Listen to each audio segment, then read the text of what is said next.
বাজারে গত 2 মাস ধরে আলুর দাম চড়া। রাজধানীর বিভিন্ন বাজারে প্রতি কেজি পুরাতন আলুর দাম 70 থেকে 75 কেজি দরে বিক্রি হচ্ছে, আর খুচরা বাজারে নতুন আলুর দাম 120 থেকে 130 টাকা। আলুর দাম এত বৃদ্ধির কারণ খুঁজেছেন ক্রেতারা।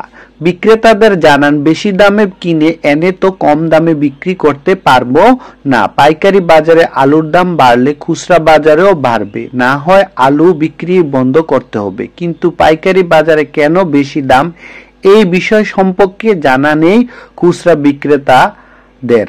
অনুসন্ধানে জানা গেছে, আলু চাষিদের উপর দাদন প্রথার থাবা, বাজার কাঠামোতে ক্লাস্টার ভিত্তিক মধ্যপন্থী চক্রের প্রভাব আলুর দাম নিয়ন্ত্রণের বাইরে চলে যাচ্ছে। মিরপুরে 14 নম্বরে নেভি গেট কাঁচা বাজারে আলু কেজি 75 টাকা দরে বিক্রি হচ্ছে বর্তমানে।